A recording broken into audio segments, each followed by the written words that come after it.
कैसे हो आप सब दोस्तों। मेरा नाम है ताहा दलाल और आज के इस वीडियो में मैं आपको एक्सप्लेन करूंगा कि एफएक्स एंड प्रीसेट्स किस तरीके से काम करते हैं आफ्टर इफेक्ट्स में। तो आज के इस वीडियो में मैं आपको ये एग्जांपल क्रिएट करके बताऊंगा और हम लोग बस जनरली जो अच्छा वर्क फ्लो और सही के तरीका क्या होता है एफएक्स एंड प्रीसेट्स को यूज़ करने का, उसके ऊपर थोड़ा बहुत ध्यान देंगे। तो हम लोग ये क्रिएट करेंगे एट द एंड और हम लोग अभी ट्यूटोरियल का शुरुआत करते हैं। तो ये हम लोग ने लास्ट टाइम क्रिएट किया था जब हम लोग ने ईजेस ऐड किए थे हमारे एनिमेशन के अंदर, और अभी एफएक्स एंड प्रीसेट्स को यूज़ करके हम लोग ऐसा कुछ क्रिएट करेंगे। ओके, तो स्टार्ट करते हैं। ये मेरा एक एम्प्टी कॉम्पोजिशन है जिसको मैंने ट्यूटोरियल का नाम दिया है एफएक्स। मेरे दोस्तों, हम लोग कोई चीज़ के ऊपर ही अप्लाई करते हैं, तो वो कोई शेप लेयर हो सकती है, वो कोई सॉलिड हो सकता है, वो कुछ नल ऑब्जेक्ट हो सकता है, एडजस्टमेंट लेयर्स, अलग अलग तरीके की चीज़ें हैं। लेकिन एफएक्स एंड प्रीसेट्स इनके ऊपर ही अप्लाई होंगे। आप ऐसा नहीं समझ सकते कि बस एफएक्स एंड प्रीसेट्स में कहाँ पर भी टाइमलाइन में डाल दूँ और मेरा एनिमेशन हो जाएगा। ठीक है, तो मैं अभी के लिए एक सॉलिड क्रिएट करता हूँ। ये मैंने आपको थोड़े ट्यूटोरियल्स के पहले बताया था, तो आई होप कि आपको याद हो। कंट्रोल वाई शॉर्टकट है और मैं इसको नाम देता हूँ बीजी। तो अभी तक के जितने भी ट्यूटोरियल्स हुए हैं हम लोग ने एक सिंपल वाइट बैकग्राउंड क्रिएट किया है। आज के इस वीडियो में हम लोग एक ग्रेडियंट या फिर एक रैंप बैकग्राउंड क्रिएट करने की कोशिश करते हैं।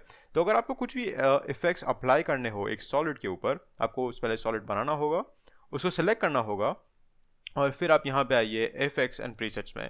अभी अगर आपको ये विंडो नहीं दिख रहा है तो आप विंडोज़ में जाइए यहाँ पे, और यहाँ पे इसका टैग कर दीजिए इसको, लाइक इस पर एक चेक मार्क डाल दीजिए यहाँ पे एफएक्स एंड प्रीसेट्स, या फिर इसका यहाँ पे शॉर्टकट भी दिया है। मैं इसको कभी यूज़ नहीं करता हूँ पर यहाँ पे दिया है, अगर आप इंटरेस्टेड हो तो इस पर क्लिक कीजिए। अभी मैं इसको निकाल दिया तो मैं वापस क्लिक करूँगा तो ये आ जाएगा। इफेक्ट्स एंड प्रीसेट्स में बहुत सारे इफेक्ट्स मिलेंगे। ये एक एक अलग अलग फोल्डर और कैटेगरीज बना के रखे हैं आपके इजी यूज़ के लिए। तो कलर करेक्शन का एक कैटेगरी है, ब्लर एंड शार्पन का एक कैटेगरी है, फिर जनरेट इफेक्ट्स के अंदर बहुत अच्छे अच्छे इफेक्ट्स मिलेंगे आपको। एक्सप्रेशन कंट्रोल्स के अंदर थोड़े यूज़फुल इफेक्ट्स है। लेकिन आप देख सकते हो कि इसके अंदर बहुत सारे इफेक्ट्स है। तो मेरे दोस्तों, मैं आपको ये सारे इफेक्ट्स एक्सप्लेन नहीं कर पाऊँगा।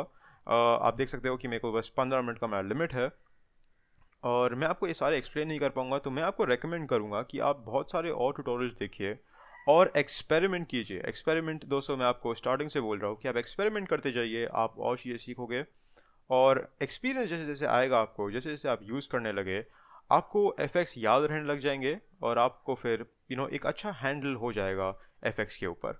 बट एनीवेज, आज के इस ट्यूटोरियल में हम लोग रैम्प को सर्च करते हैं। तो यहाँ पे मैं टाइप करूँगा RAMP, और आप देख सकते हो कि यहाँ पे एक आपको कुछ आ रहा है लिखे कि अगर आपने शिफ्ट क्लिक किया है इसके ऊपर तो क्या होगा कि ये जो रैम्प वर्ड है ये आफ्टर इफेक्ट्स याद रख लेगा। तो मैं अभी के लिए अप्लाई कर देता हूँ ये ग्रेडियंट रैम्प इफेक्ट, यहाँ से लेकर मेरे सॉलिड पे डालता हूँ या सीधा मैं मेरे कॉम्पोजिशन पैनल के अंदर ये जो वाइट लेयर है इसके ऊपर डाल देता हूँ ऐसे। बट आप यहाँ पे ध्यान दीजिए एफएक्ट्स एंड प्रीसेट्स पे कि अगर मैं वापस से बस मैंने टाइप किया तो आप देख सकते हो कि ये पहले से सर्च कीवर्ड आ गया। तो मैं इसके ऊपर क्लिक करूँगा तो आप देख सकते हो कि मेरा ग्रेडियंट रैम्प इफेक्ट आ जाएगा। यहाँ पे ग्रेडियंट रैम्प, तो इस तरीके से एफएक्स एंड प्रीसेट को यूज़ करते हैं। आप एफएक्स लीजिए, यहाँ पे अप्लाई कर दीजिए और फिर आप यहाँ पे चेंजेस कर सकते हो एफएक्स कंट्रोल में आके। चेंज कर सकते हो कलर्स को, इसको कुछ ऐसे कर सकते हो और आप एक बहुत अच्छा इफेक्ट क्रिएट कर सकते हो। एक और तरीका होगा एफएक्स को अप्लाई करने का, वो है इफेक्ट में जाके यहाँ पर भी एक इफेक्ट की कैटेगरी है और आप जो यहाँ पे इफेक्ट्स है एफएक्स एंड प्रीसेट्स में, वही सारे एग्जैक्ट इफेक्ट्स आपको यहाँ से भी एक्सेस कर सकते हो। आपको इफेक्ट में जाके, जनरेट में जाके अगर रैम्प चाहिए तो आप यहाँ से ग्रेडियंट रैम्प ले सकते हो। ठीक है, तो इस तरीके से इफेक्ट्स एंड प्रीसेट्स को यूज़ करते हैं। एक और इफेक्ट जिसको मैं, और हाँ, अभी रिसेंटली एंड्रू क्रेमर ने एक न्यू प्लगइन निकाला है जिससे आप इफेक्ट्स एंड प्रीसेट्स को एक ज़्यादा अच्छी तरीके से यूज़ कर सकते हो आफ्टर इफेक्ट्स में। वो बहुत ही अच्छी चीज़ है। अनफॉर्चुनेटली अभी वो मेरे पास मेरे ये मशीन में इंस्टॉल नहीं है, इसलिए मैं आपको दिखा नहीं पाऊंगा। बट मैं रेकमेंड करता हूँ कि अगर आप आफ्टर इफेक्ट्स यूज़ करने वाले हो तो आप डेफिनेटली उसको इंस्टॉल कर दो। वो एक फ्री प्लगइन है। वो एक छोटी सी स्क्रिप्ट है जो एंड्रू क्रेमर ने बनाई है, वो बहुत ज़्यादा अच्छी है और आप डेफिनेटली उसको यूज़ करो। लेकिन आपको एफएक्स एंड प्रीसेट्स के बेसिक्स भी पता होने चाहिए दोस्तों। तो कोई बात नहीं, अभी मैं आपको एक दूसरा इफेक्ट के बारे में बताता हूँ जो मेरे हिसाब से बहुत ही अच्छा है। मैं सेलेक्ट करता हूँ मेरे सॉलिड को, मैं यहाँ पे एफएक्स एंड प्रीसेट्स में जाऊँगा और मैं टाइप करूँगा फ्रैक्टल FRACTAL, और मैं यहाँ पे शिफ्ट क्लिक से सेव भी कर दूँगा और यहाँ पे आएगा फ्रैक्टल नॉइज़, ये नॉइज़ इन ग्रेन में। इसको अप्लाई करेंगे सीधा सॉलिड के ऊपर और अभी आपको ये थोड़ा अजीब लगेगा कि ये क्या मैंने ये क्या आ गया स्क्रीन के ऊपर, बट दोस्तों इससे हम लोग बहुत सारे ऑसम ऑसम चीज़ें क्रिएट करते हैं। इससे हम लोग टेक्सचर्स क्रिएट करते हैं, दूसरी चीज़ों के लिए टेक्सचर मैप्स क्रिएट करते हैं जिससे वो हम लोग ग्लिचेस में यूज़ कर सके, बैकग्राउंड्स में यूज़ कर सके, कभी कभी विजुअल इफेक्ट्स में भी यूज़ कर सके, ये सब चीज़ें। और ये बहुत ही पावरफुल प्लगइन है। तो फ्रैक्टल नॉइज़ के अंदर आपको ये इफेक्ट एंड कंट्रोल अगर आपको नहीं दिख रहा है, शायद से ये आपके प्रोजेक्ट पैनल के पीछे छुपा होगा। तो आप इसको ऐसा ड्रैग एंड ड्रॉप करके ऐसा अटैच भी कर सकते हो यहाँ पे, ठीक है। उसके नाम पे क्लिक कीजिए और कहाँ पे भी आप अटैच कर सकते हो ऐसे। और फिर आप यहाँ पे चेंजेस करते रहिए और फिर देखिए कि क्या आपको ऑसम लगता है। तो मैं यहाँ पे अगर मैं फ्रैक्टल टाइप में जाके टर्बुलेंट स्मूथ कर दूँ, लीनियर कर दूँ, तो आप देख सकते हो कि मुझे एक इंटरेस्टिंग इफेक्ट मिल रहा है। एवोल्यूशन ऑप्शंस में जाके अगर मैं साइकिल एवोल्यूशन चालू कर देता हूँ तो सॉरी मैं एवोल्यूशन सॉरी यहाँ पे एवोल्यूशन ऑप्शन नहीं, एवोल्यूशन के अंदर जाके अगर मैं की फ्रेम दे देता हूँ एवोल्यूशन को, आगे जाता हूँ टाइम में, और अगर मैं इसको थोड़ा इंक्रीज कर देता हूँ तो आप देख सकोगे कि हम लोग ने फ्रैक्टल नॉइज़ के अंदर एक बहुत ही इंटरेस्टिंग इफेक्ट क्रिएट कर दिया है। ये आपको शायद से थोड़ा प्रैक्टिकल ना लगे अभी के लिए, बट जैसे जैसे आप सीखोगे आफ्टर इफेक्ट्स और दूसरे लोग के ट्यूटोरियल्स देखोगे, मेरे मोशन ग्राफिक्स के ट्यूटोरियल्स देखोगे ये चैनल के ऊपर, तो आपको समझ में आएगा कि फ्रैक्टल नॉइज़ सच में एक बहुत ही पावरफुल प्लगइन है। सुपर। अगले प्लगइन के बारे में जो मैं आपको बताना चाहता हूँ वो है ब्लो। ब्लो के अंदर मैंने बहुत बार गॉसियन ब्लो को यूज़ किया है।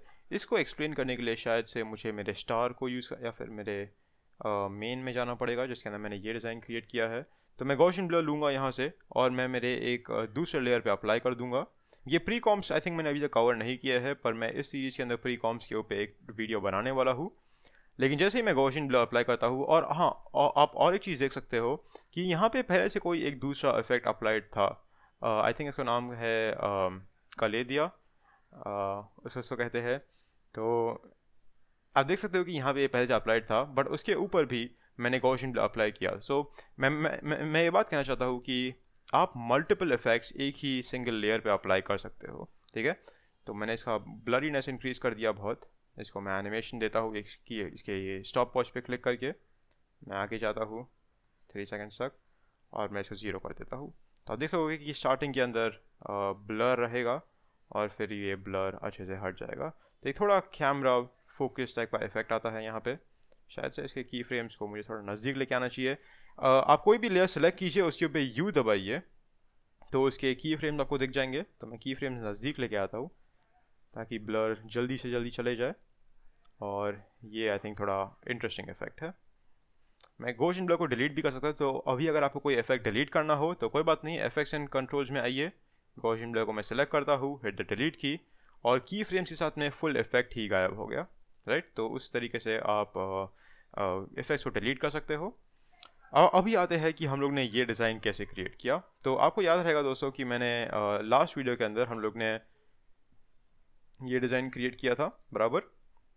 मैंने प्री कॉम्स के बारे में अभी तक बात नहीं की है, मैं जानता हूँ, लेकिन मैंने क्या किया कि ये जो मेरा लेयर था इसको मैंने सेलेक्ट किया, मैं गया कॉम्पोजिशन में, और सॉरी मैं गया लेयर में, और मैंने किया pre compose. Pre compose basically इसको एक दूसरे अलग कॉम्पोजिशन में डाल देता है अपने आप। मैं इसके बारे में बाद में बात करूँगा, इसके बहुत सारे यूजेस होते हैं जहाँ पे हम यूज़ करते हैं इसको, बट कोई नहीं। मैं आपको अभी के लिए आप बस इतना ध्यान रखिए कि मैंने प्री कंपोज किया, और अगेन मैंने इसका एक सही नाम दिया, तो मैं इसका नाम दूंगा स्टार प्री कॉम्प 2, सही है। फिर मैं जाऊंगा एफएक्स एंड प्रीसेट्स पे और मैं टाइप करूंगा CCKAL, और ये आ गया हमारा इफेक्ट। जब मैंने पहली बार इसको देखा था तब मुझे लगा था कि इसको काले दिया कहते हैं, बट इसका नाम कुछ और है शायद से। तो मैं इसको लेता हूँ, प्री कॉम पे अप्लाई करता हूँ, और आप देखोगे कि ये बहुत सारे पैटर्न्स अपने आप क्रिएट कर देता है। एंड मेरे हिसाब से ये बहुत ही अच्छी बात है। लाइक मुझे भी खुद ये लाइक जब आप ये पैटर्न को देखते हैं आपको लगता है कि हम लोग ने मैन्युअली इतना काम किया है, बट एक्चुअली ये आफ्टर इफेक्ट्स के जो बिल्ट इन इफेक्ट्स है वो खुद हमारे लिए कर रहे हैं। और यहाँ पे अंदर बहुत सारे और ऑप्शन आते हैं इफेक्ट्स के अंदर। तो इसको फ्लावर से हम लोग व्हील कर सकते हैं, अनफोल्ड कर सकते हैं, और आप देखोगे कि सबके अंदर एक बहुत ही अलग अलग टाइप के इफ़ेक्ट्स आएंगे। और इसको आई थिंक मैंने बहुत सारे सॉरी नॉट मूवीज़ लेकिन म्यूज़िक वीडियोज़ में मैंने बहुत सारे मोशन बैकग्राउंड्स पे देखा है, ऐसी सब चीज़ें होते हुए।